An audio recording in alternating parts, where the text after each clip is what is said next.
Hey everyone, we are back again. Welcome to this wonderful channel where we're talking about moms and mental health. I have Miss Alley Corrao here. Allison. I'm No one getting knows names about. right. I'm getting names right in this season. And as Allie has been such a great support to my community, the spaces that I hold, I just wanted to pour in this conversation today so we could talk about moms and mental health. We've been talking about this all month long. This has been one of those type of conversations that if you are a mom, you need to be having. Because I said in the other rooms that, and the live streams that if we're not taking care of our mental health, then it kind of trickles down to everyone else in the family. And we just have been bringing up some really hot topics about like what we have done to take care of our mental health, what kind of struggles we're having. So I have Allie here today, and I want her to introduce herself, tell us a little bit about her, and then we're going to go into the topic at hand. So Allie, tell us who you are, what you do. Well, thanks so much for having me today, Allegra. And yes, I am Alley Corrao. I don't know who that Allison person is, but I live in central New Jersey. I have two beautiful children. They are still very little and they keep me on my toes. I've been married for 10 years now, and I have 14 years background in the food industry, which I left recently to pursue my entrepreneurial endeavors full time. And through that, I'm a brand partner with Neora. They are a holistic skincare, wellness, and hair care line. And I've been with them since 2020. So that's just a little bit about me. And I have like a whole circus of a house. I have dogs and cat and, all the daily doings of mom life. So it gets a little crazy around here. Oh, and I am the ambassador for New Jersey for the Win community. So thank you so much for having me. Woo-hoo. I really get excited about that because we have some really cool people in our community that y'all. So when Allie pulls up and she's shouting out "Win," I'm like yes, because just just a representation of who we are. And we'll talk about the whole holistic part of it because Allie, I have some things I want to talk to you about where I've been doing some things for myself, my family, my nana. Even she's 90. Y'all heard that part of the story, but I want to ask Allie some questions about that. Like, how does that that taking care of yourself inside and out really support your mental health? But one of the things that I want to talk about first is just kind of diving a little bit into like the challenges, right? Mm-hmm. Because as a mom, there's got to be some. And listen, I got challenges and I ain't got no It's kids. endless. So let's start there because I know a little bit about you and I heard how your kids are just phenomenal at being Oh, thank you. themselves and having just great personalities. That's a tribute to you and who you are and how you contribute to raising them. But I want to hear about you as a mom. Like, what are some of your real challenges that happen when it comes to momming that we really don't think about that affects our mental health? One of the things that comes to mind as an example, y'all listen.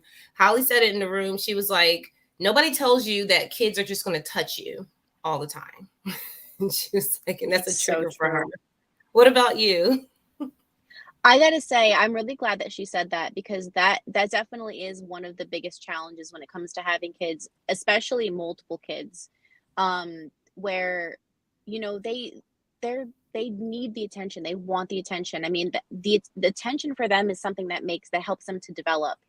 And as not just a mom, but as a human being, we go through things through our life or through our day, even that you know we hold that in and then it can come out in certain circumstances that our kids might do to us. So like, like Holly said, and I thought I was really appreciative that she said this.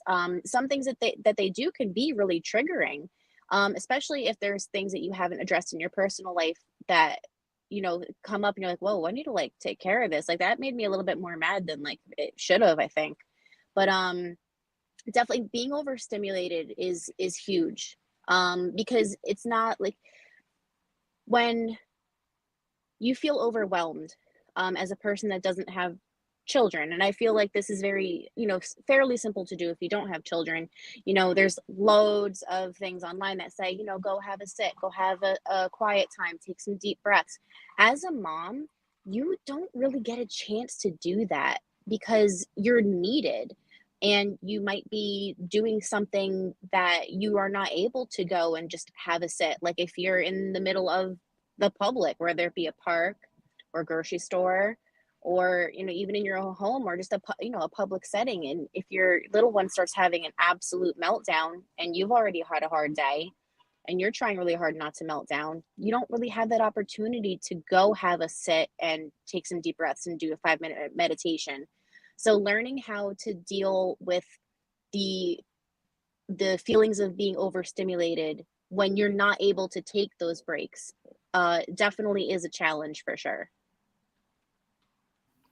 As you're speaking, I can't even imagine. Like, listen, y'all, my sensory level, it'd be like up here. So to have a mini me asking me for me.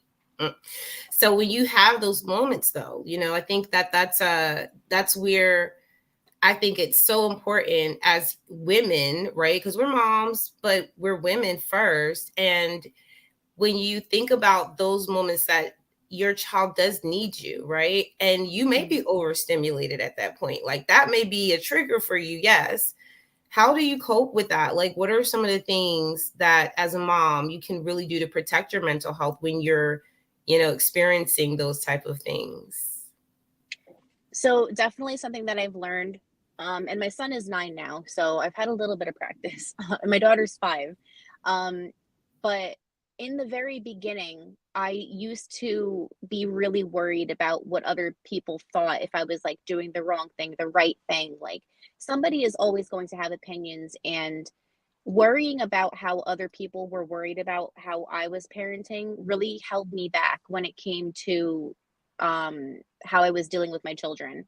So once I stopped caring what other people thought, it definitely helped to help me cope in those situations. Like if we're at like the grocery store per se, and like my daughter like has a meltdown, like I used to try to like shuffle my kids away and like not make a scene or a disturbance, like goodness forbid like I disturb the public, right, like by existing, like, and that's, I used to feel that way, like I felt like I couldn't exist in public with children.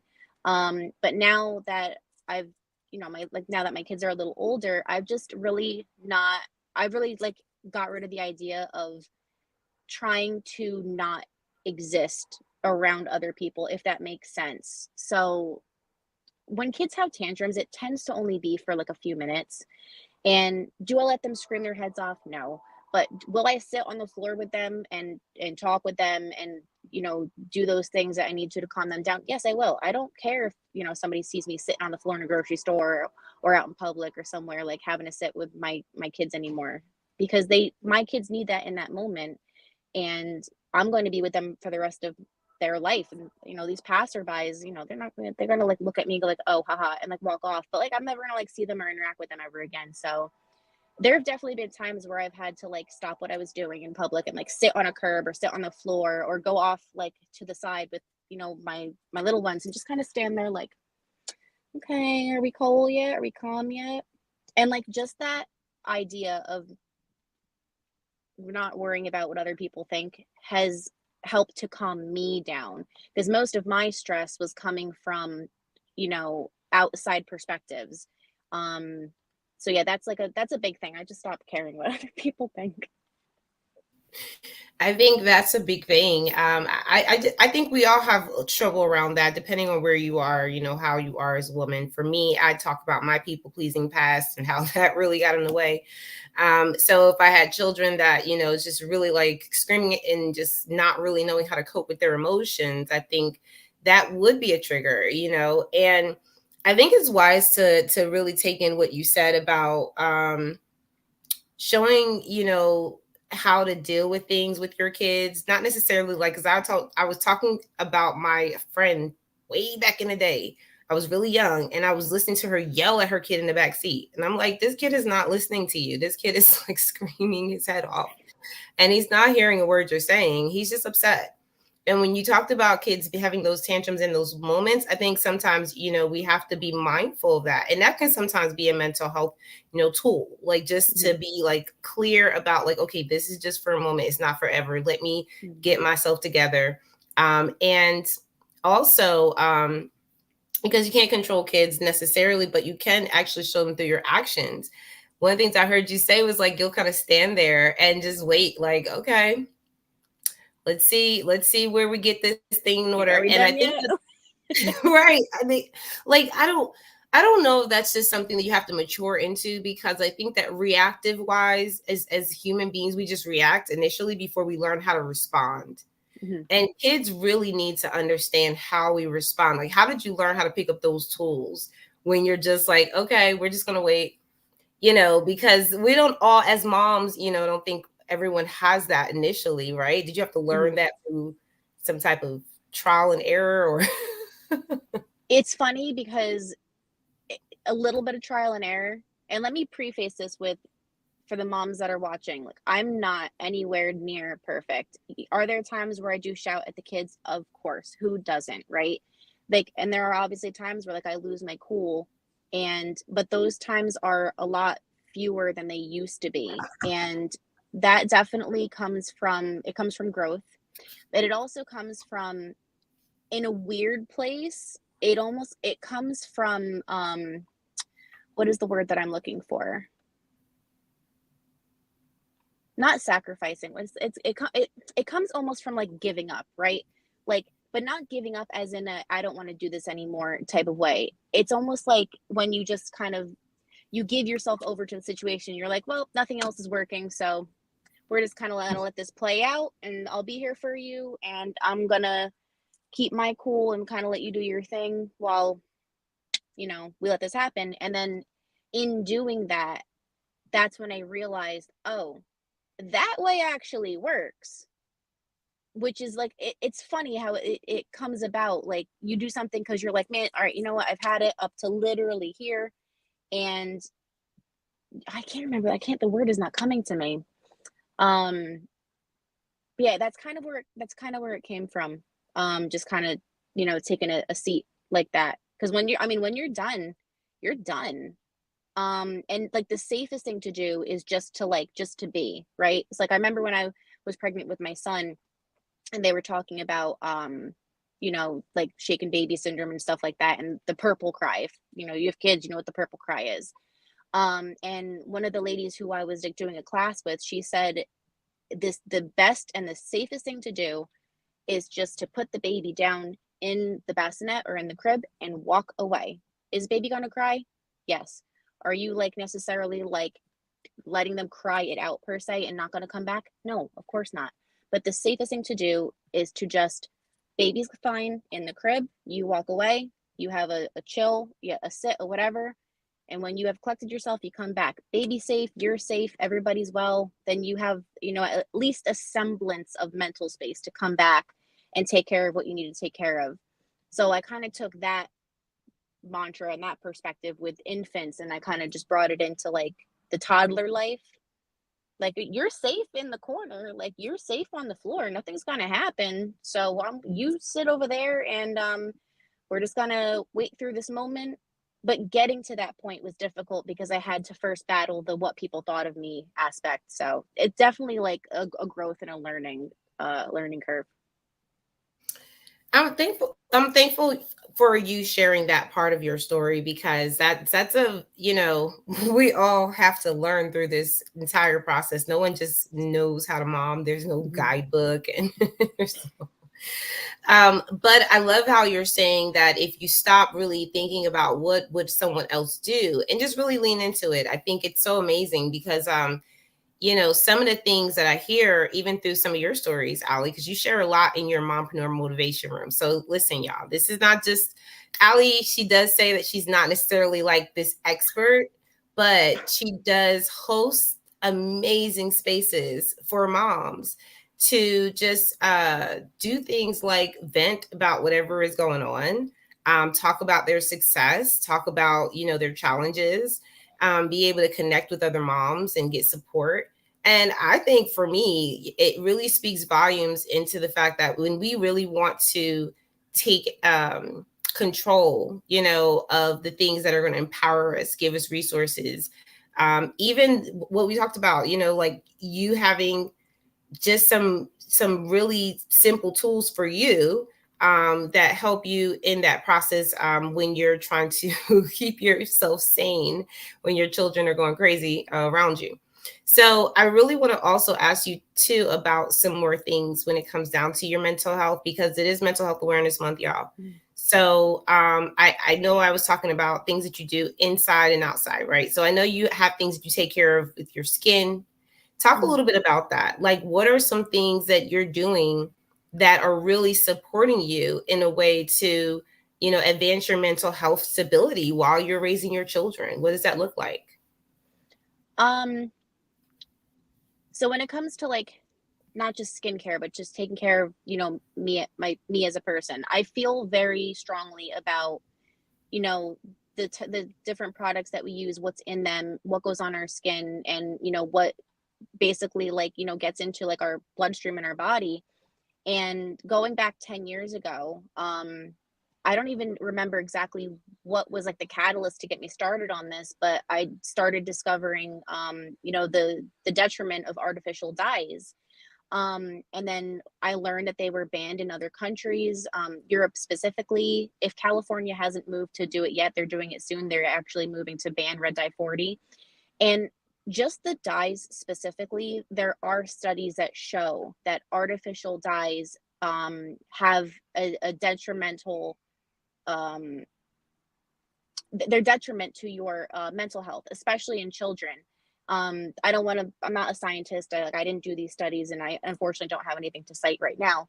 But there are, like I said, there are studies on how these artificial dyes do affect your mental and your cognitive abilities. So we started to steer clear of those. And then it went off into chemical sugars like high fructose corn syrup, preservatives, just all of these things that we consume on a daily basis that like I didn't even know how much it actually was until I really started looking at it. All of these things combined are just very detrimental to your body. And when your body is not well, when you're not like digesting properly, when you have all of these foreign chemicals and man-made things inside of you that you are not processing because it's not real, it does affect your mental health because everything is interconnected. So once I got rid of those and, you know, cleaned up my cabinet and made different choices when it came to like my groceries and things like that, I'm not team no sugar. I'm team real sugar, right? So your body can break down real sugar unless of course you have, you know, other, you know, issues where you are unfortunately able to do that. Um, but when it comes to like the chemical stuff, we steer way clear of it. And I think that has greatly attributed to not just like my children's well-being and their mental health and their mental state, but definitely like me as well. I noticed a huge difference after I started changing up my products for more plant-based, holistic, non-preservative as possible, dye-free, uh, high fructose corn syrup free type things. And that type of lifestyle just helped to carry me over into, you know, what I do now and why I'm so passionate about it, because I really do feel like there's a movement now where people are more aware of exactly, you know, what's going on in the food industry, especially here in the United States. Um, and 10 years ago, just as short as 10 years ago, that was like a taboo thing to talk about. And I got called all kinds of names in the books, but it's fine now because if you go on literally any social media platform, that's all you hear about is how, you know, there's all this garbage in our food and it's not even real. So that lifestyle helped me to get to where I am now with helping to provide people with different new plant-based, allergen-friendly, vegan options for their skincare products, their hair care products, their wellness things. I mean, these are things that we use every single day, and you unfortunately aren't able to get rid of absolutely everything. But the more conscious that we are about what we're consuming, and you can make better choices, any little change is very, very helpful.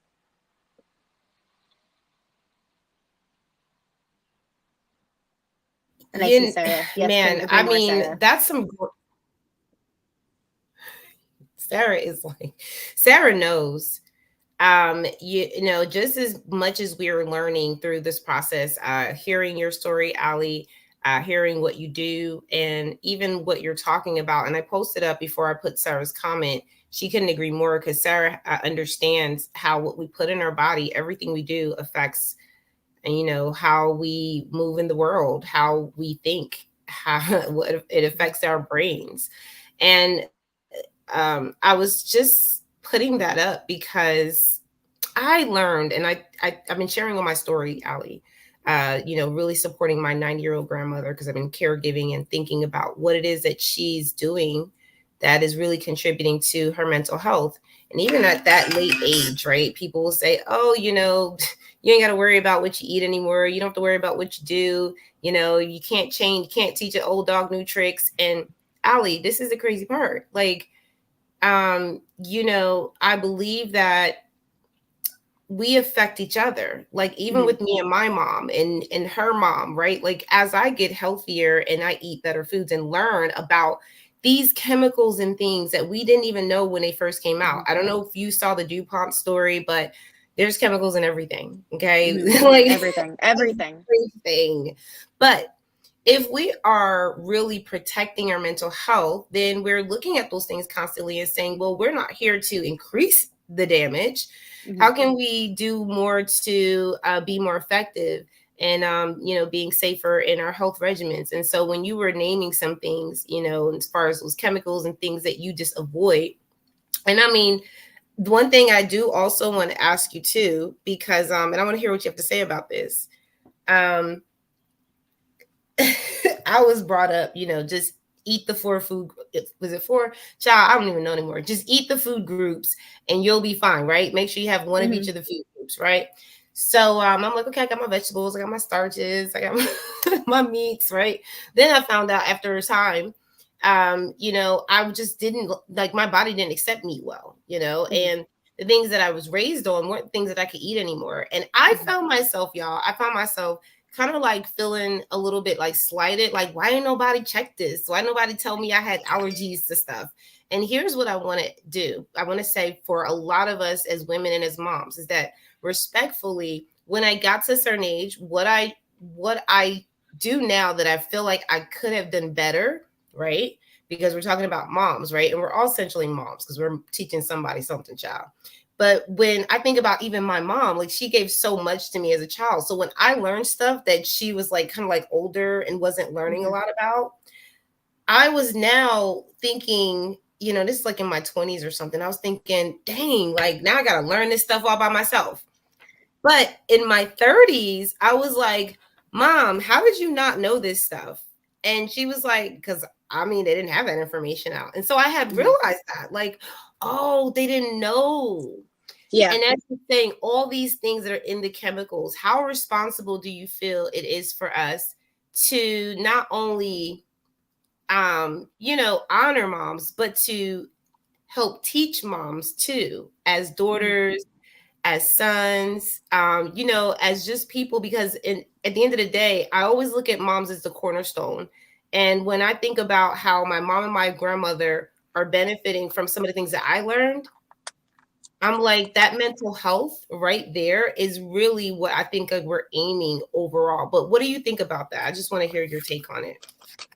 So definitely as a mom, I feel very like responsible and not guilty, but I do feel very responsible for my children's health and well-being, of course. Not just that they're fed, but that they're, you know, being fed, you know, good foods and well and enough. And I definitely like I don't hold anything against like my parents or anybody from, you know, the older generation on my behalf for, you know, the things that, you know, we consumed or had in the house because they didn't know. You know, you can't hold something against somebody if they didn't know. Um but definitely like I do feel this responsibility as a mom to make sure that my kids like at least have the information that's available now. And like for instance, I took a sip of water because I wasn't like thinking about it, but I've never been like a good water drinker ever. I don't know why, but one of the things that I'm on my kids about all the time is, did you drink enough water? Did we drink enough water? You know, they get a water bottle for school, and their goal is to like nearly finish it by the end of the school day. And we literally have their water bottles full all day up until, you know, up until bedtime. And they have the most excellent water drinking habits, which I'm so happy about. And like, obviously water is like, you need it to live. And if you are dehydrated, that's not good for your mental health either. Like, I know we went on talking a lot about like, you know, holistic wellness and like the things that we consume and things like that. But all of that does attribute to mental health, because when you are well inside and you feel well, you emit that.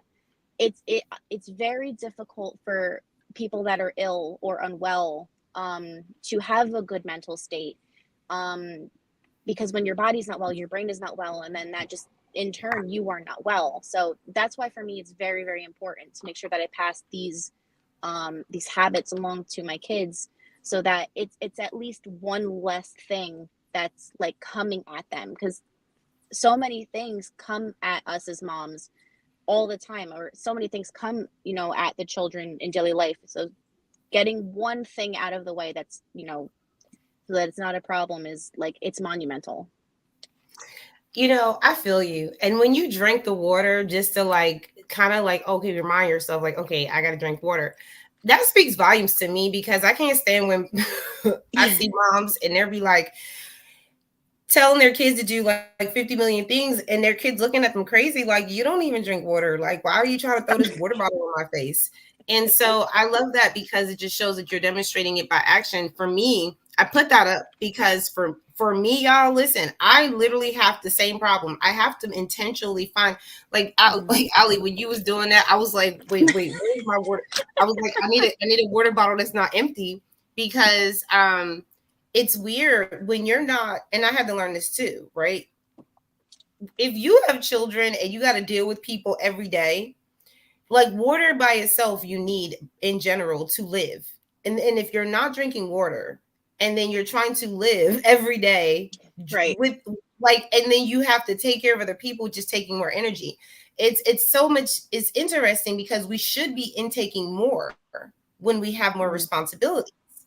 So, you know, so I put that up, like, when was the last time you had a drink of water? Not necessarily because, you know, okay, you should drink water, but I noticed that. And I want to ask you this too, because you talked about there's being a difference in when you drink water and when you don't, and how that affects your mental health. I have literally experienced days where I forgot to drink water, y'all. And I remember just like feeling down, like feeling dry, feeling slow. And even when it comes down to eating, because I said, how does food affect your mental health, right? And sometimes when we're so busy taking care of our families and other people, I have even talked to some of my friends, and they'll be like, girl, I didn't even eat all day. I forgot. Or they'll say something like, I'll say, you know, wouldn't you have water? Because they'll be like, I got a headache. Or I don't feel clear, you know, I feel really foggy and I don't feel like I can get anything done. And I'm like, you sound like you need a drink of water. You know, some of those basic, simple things. So, I mean, how do you feel about that when it comes down to some areas where you feel like you may have experienced that? Have you experienced that before? Oh my gosh, yeah. And that's like that's like my biggest toxic trait. Is that I just like forget. I forget to eat. And it sounds so stupid. Like, how could you forget to eat? No, but I do. Like, I wake up and I do all the things, and then I have my coffee, and drink my water when I remember. I'm just joking. No, but for real, I really don't drink water that much, and I need to. I gotta get back on it.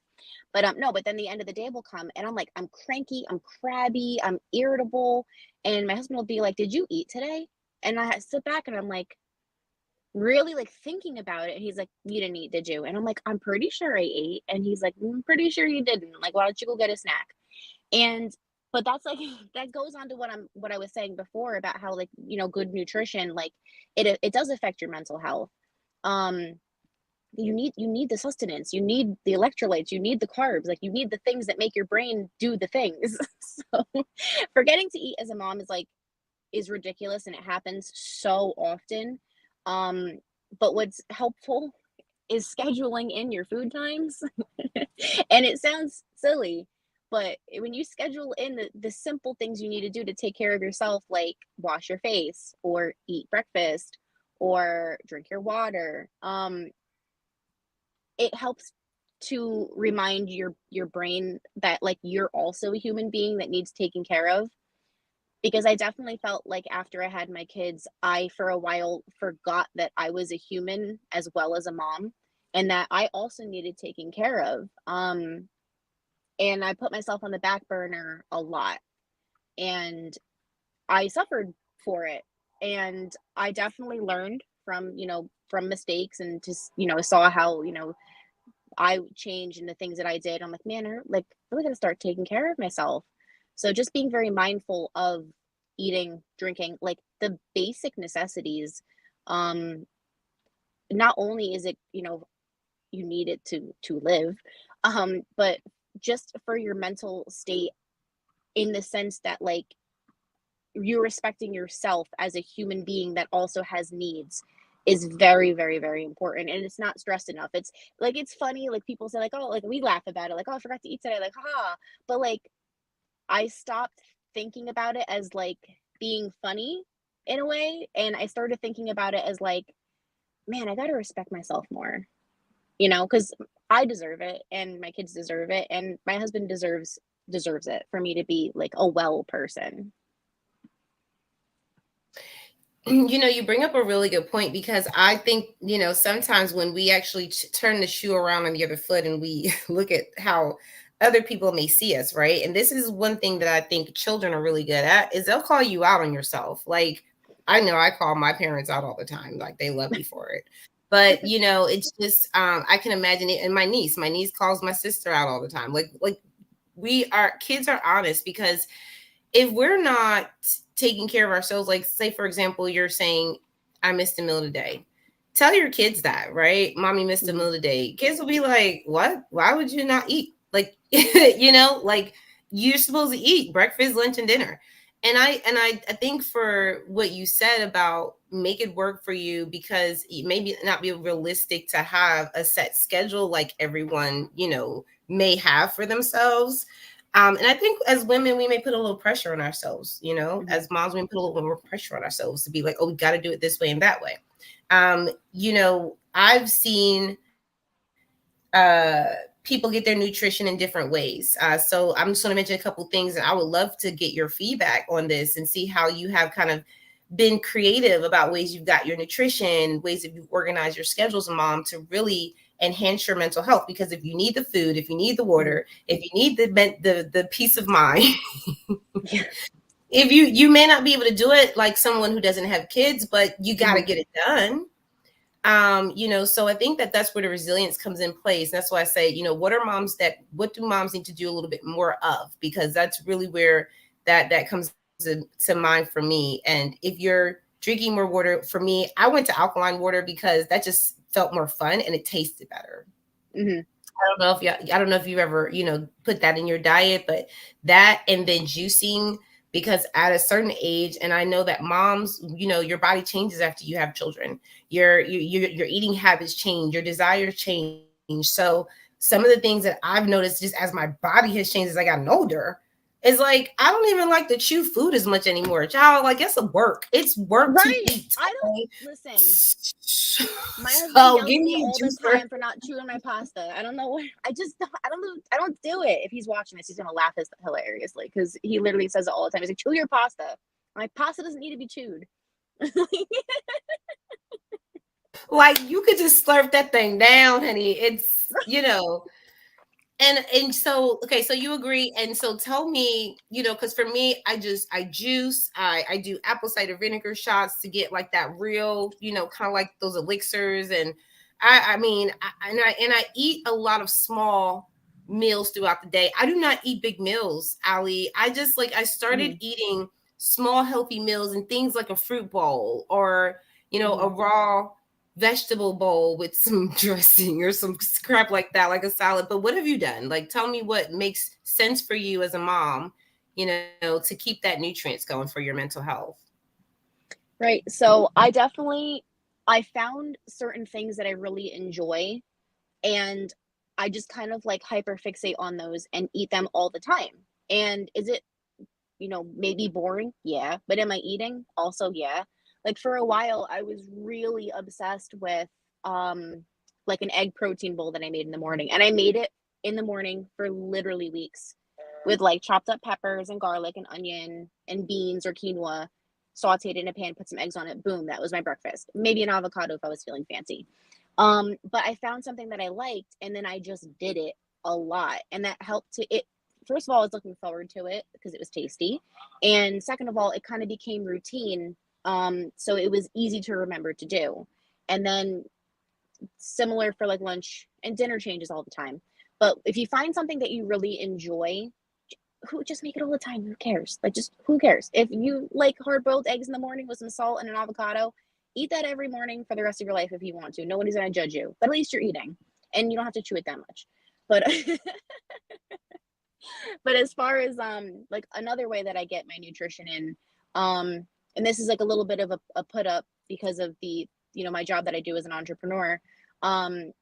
Thankfully, Neora has a antioxidant superfood drink blend that I just put in water and I shake it up and I drink it, and it has 34 different fruits and vegetables in it, which is great because I actually don't like fruit at all. Like I don't like the texture. I know. I get that face all the time. I don't like the texture. It's like if fruit for me is so sweet, like it makes my cheeks tingle, and like I don't like fruit. Vegetables I really enjoy. Fruit not so much. Um but basically I took one earlier this morning and I have it on my story, but like it looks like this. It's a packet of like dehydrated fruits and vegetables, and it has like 3 to 4 servings of fruit and veggies in it, and you just put it in water, you shake it, and it's alkaline, like how you said you like the alkaline water. I do too. So it makes the water alkaline, and it's really tasty, and it's got all these vitamins in it, and it is the easiest way for me to like get my nutrition and my sustenance without actually having to sit down for a meal, which isn't, I don't recommend that, but especially if you're on the go and you don't have time to juice. Like I've juiced before. I did like a juicing bit for a few weeks. Really healthy, really beneficial, but like it does take a lot of work and it's very time consuming. But if you have the time and you have the the discipline to do that, like by all means please like do it. It's so good for you. But for other people that don't either have like the time, the patience, the whatever, um this youth factor is a phenomenal substitute. See, and you have to drop it if you can in the comments, for so we can put it up on the screen so people can see what the name of the brand is. And I want to commend you, and I want to mention this because we're coming down to the end of the hour, y'all. And I want to mention something that myself and Allie, because I was asking her like, what are some things that I really need to dig into to kind of highlight some of the things that we find challenging when it comes to mental health. And I want Allie to talk about something that's really personal to her and how she really, overcomes that every single day. And I also, feel like it's really important because sometimes people don't know enough about us to realize how deep that challenge is for us. They'll be like, "Oh, girl, just do A, B, and C," and it's like, no, you don't understand. Like I deal with this challenge differently because everyone is different. We all have our different flaws and all. And I also just I feel like at the end of the day, when you're talking about your brand and how you can just kind of dump that in water, absorb the nutrients, I love that because we're all looking for different solutions on how to quickly get what we need. I just have one question before we go into this last tidbit, okay? Does it really fulfill that hunger notion? Because even Sarah was like, "It be because we hangry," but some of the things that kind of like I'll go back and forth with my tonics and my elixirs and my juices is because I feel like I'm just not full sometimes. Mm-hmm. So do you ever feel like that? Does that ever come across for you? Well, what's that? The feeling of being hungry or not Like, full? do you get full every time? Or do you sometimes feel like, okay, I'm getting the nutrients and I'm working these things? Because I replaced some of my whole meals with elixirs, tonics, and like vinegar shots. Y'all, at one point in time, I was Mm-hmm. on like this liquid diet, right? And I'm only saying this because as what you do, you know, people are looking for ways to switch it up and to save more time, like especially as a mom. Like if you're like, okay, I like what that sounds like. I don't have to chew my food every day. I could just go ahead and chug it real quick.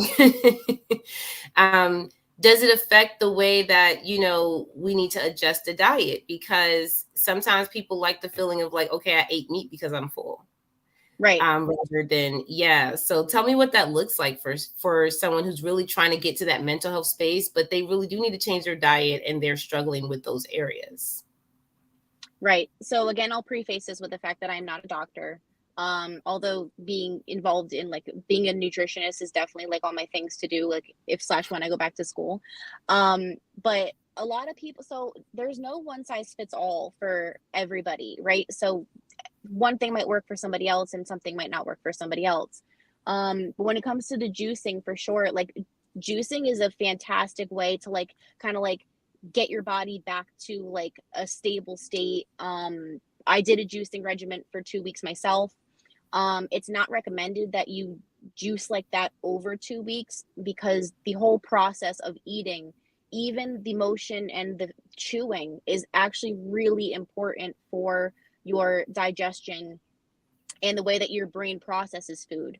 So like so the not chewing so much and just the swallowing the noodles, right? Like just because we don't like chewing, that actually has a really big effect on how full you feel. So the longer you chew food, the quicker you feel full because just the action of chewing helps to, you know, regulate your mind and your stomach to kind of like work with each other. So it's not recommended that you juice for like longer than 2 weeks if that's all of your meals is juicing.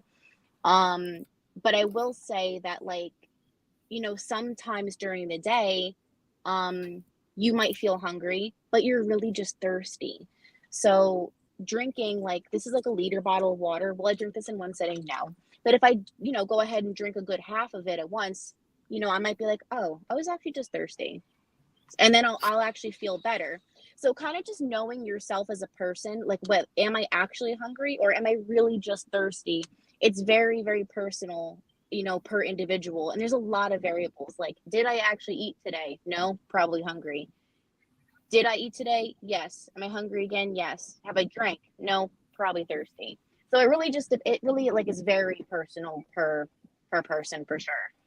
I will say, like with the youth factor Yeah. specifically, it's not meant to give you like a full feeling, but just the act of drinking water will make you feel full naturally. Hmm. And it tastes good. It does. So it It tastes won't very good. see, I would be the one to put it in my water and be like, I drank my water today. So I love everything you're saying, and we know this is not like guided, you know, instructions or anything from a healthcare professional. We're talking about our own stories, and I'm talking to Allie because you know, Allie is really dug deep into her own self-care regimen, looking at how she you know, manages her body, the food she eats, and how it affects her mental health, and also as a mom, how that trickles down to being a mom. And also, you know, make sure you follow Allie. We'll be dropping some information in a moment so that you can follow her. I posted this in your group, Allie, so you can Thank you so follow much. you can follow her in her social media channels. And also, she does an amazing room in my community called Mompreneur Motivation. But, you know, we're talking about some real struggles that we may go through that sometimes, and I think I started in the beginning where I said, we're not always prepared for what our kids are going to do because we just don't know how that's going to affect us until it happens. And there may be some real underlying things that we just are still dealing with, are still, you know, are some conditions that we have to, you know, really be mindful of. So have you ever had anything that you've had to deal with that was deeply rooted for you that you felt like, okay, if you don't deal or pay attention to this situation that you have or something you're going through that could have affected your position as a mom in mental health, how did you deal with that? Just name one incident that comes to mind. Yeah, so I think one of the biggest things is that um I have a brain defect that I had surgery for when I was a teenager. And at that time I had to kind of like after the surgery, I had to kind of like get used to life again. And life was very different after that. And then I had my son 5 years later, which is 5 years post-op. But when you're like really kind of like figuring out like how to like function, like the way you were always supposed to be functioning, is very difficult. And that, so you like going through that and realizing that there were things that I had to do for like my own health to get myself well so that I could take care of my son and my family the way that I needed to, was huge. And that definitely like pushed me to make sure that like I am taking care of my mental health, because it, aside from your mental state being very very important to your overall function, I didn't have a choice but to, because I was like completely falling apart, and I needed something which came from books, which came from company, came from people, that helped me out a lot. So when you talk about this, and I'm sure there were so many other things that came along with that. Like I was talking today in one of the rooms and saying how, for some people, the challenges that we go through may seem like, oh, okay, cool, they went through that. But what kind of things were you experiencing emotionally after, that whole situation? Some things that maybe, people don't know. So after that, well, finding out was hard because I had never had surgery before, not even like a cavity fill. So I went right from like never like doing doctors to like full blown like brain surgery. And it was Mhm. very terrifying, and I felt very alone. And because it's a rare condition, there are times I still feel alone. Because I have really good days and then I have like really bad days, with crushing migraines, and just it kind of like takes over like my faculties. Like it's really hard to talk. I can't see very well. I get really dizzy. I start like I'll lose like kind of feeling in my knees and my feet, and I'll like fall or trip, or that'll lose depth perception, and I'll like walk into walls and things like that. Like not literally straight on, but I'll clip the corners Mhm. and things because it's just Mhm. hard to like get my bearings. Um, and kind of like having this going on, and you can't like not have people don't come with signs on them, right? Like I don't have a sign on me that says, "Hey, be nice to me," because I have some things going on. Um, Having to deal with the fact that like not everybody is going to treat me nicely because they don't know what's going on was difficult to get over. Because like you can't explain to everybody like, hey, like I'm not actually drunk. I just have a migraine and I can't talk. Right. So that was hard, especially in the restaurant industry. That was very difficult to get over. Um, but like I said before, like after like reading a lot of personal development books, getting involved with like good communities of women and friends, and just being more open and talking about it and helping to bring awareness to the situation, has definitely helped, has helped a lot. And there are certain groups that I'm in where sometimes like I'll see a comment where somebody says that they have a headache that they can't get rid of, and there one actually two particular people have come back and said, I actually have this, thank you so much for telling me about it. Wow. And and I heard the three ways that you really do, kind of use your situation as a testimony and example to help other people. And I think that's really the beauty of it, right? Like it's not like you're a victim of any of the circumstances. And some people may look at that as like, oh my God, I went through and that had to be scary. So kudos to you for going through that and going from, never really having a surgery to immediately like, okay, I have to do this. And I think that and you said it was right before you had your son. And I think that we always look at that like as a future, as people who are always planning for the future. Because I'm gonna tell you, like every family that I've been a part of, every family that I've seen, I'm like, okay, who's thinking about the future? It's always like the mom. The husband's always living for the day. But we have gotten better at that because I think as women, and as we have a lot of men, especially in my community, who supports women, we've been growing and helping each other kind of develop better relationships to help our moms be better moms too. So now that you've gotten through this hard situation, okay, and you overcame it, and now you're able to even tell the story, and you share some of the testimonials of people that came back and said thank you so much. Do you plan on taking that to another venture? Because sometimes, and this is what I always ask, because sometimes when we go through such situations that people don't talk about a lot, and you were a part of communities, do you feel like there are people out there that still need to hear more about it?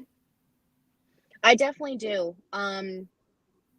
Since I was diagnosed with it, I think that it has actually moved up on the scale of likeliness, because as the years have gone on, imaging has got more accessible for people. And I mean, really, the only thing that's really like stopping people from being diagnosed at all is just a lack of imaging. It just literally takes one MRI to find it.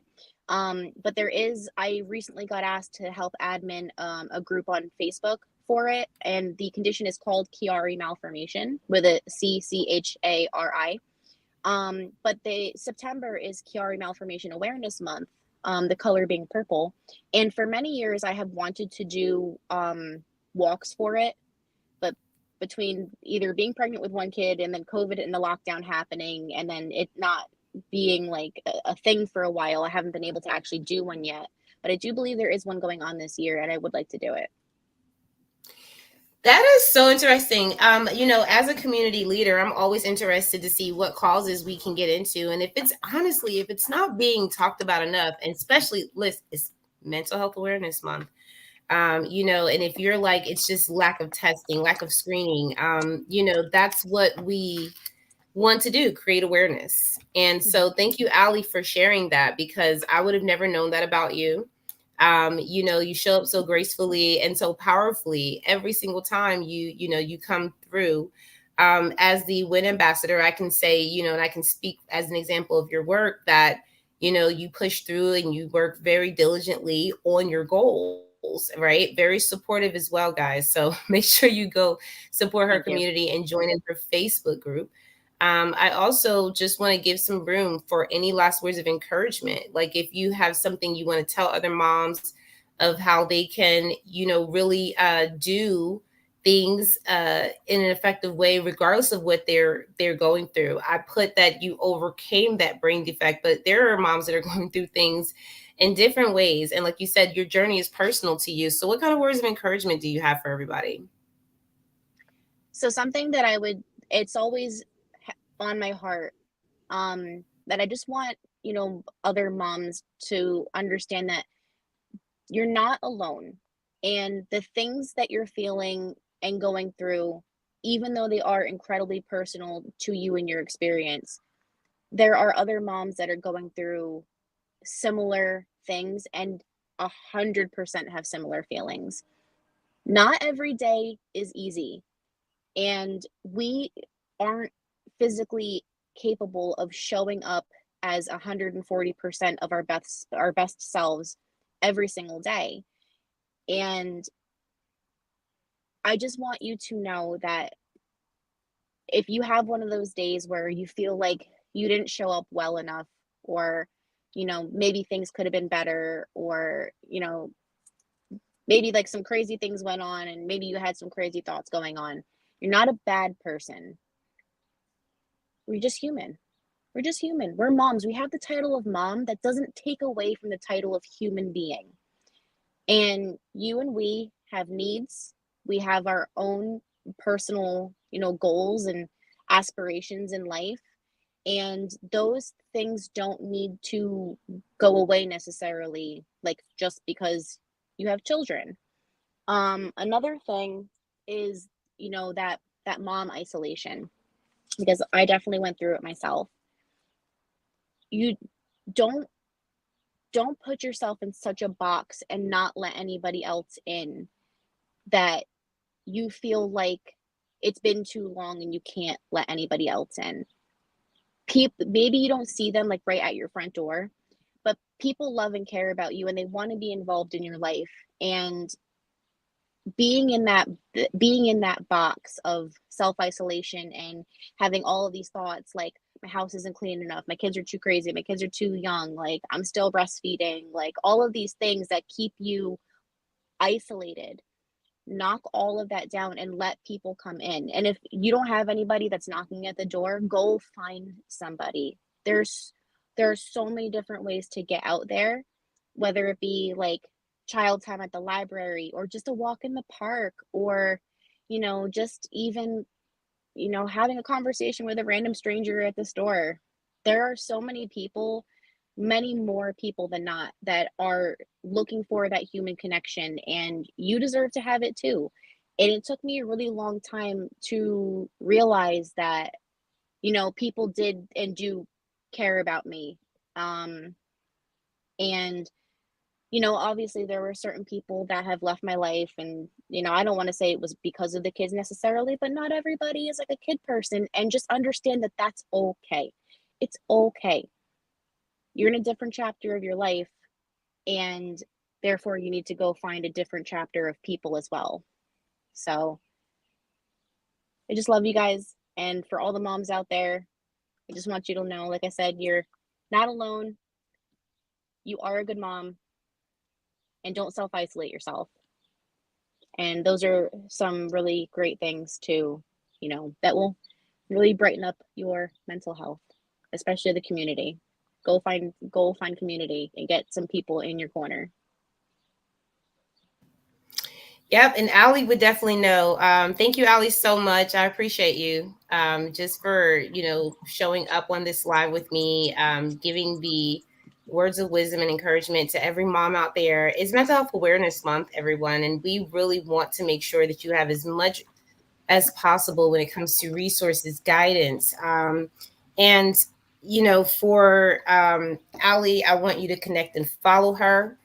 She's done an amazing job of just supporting and getting supported, and you can see that she's definitely an amazing person to know. So connect and follow her. Get into her Facebook group, and we'll continue this series and this conversation for the rest of the month. And I'll be sharing these on other social media channels. So thank you again, Allie. I really appreciate you, and we will Thank you see so you. much. Absolutely, absolutely. And we will see all of y'all on the flip side. Y'all have an amazing day or amazing night. Bye, everybody. Good night. Yes, good night, everybody.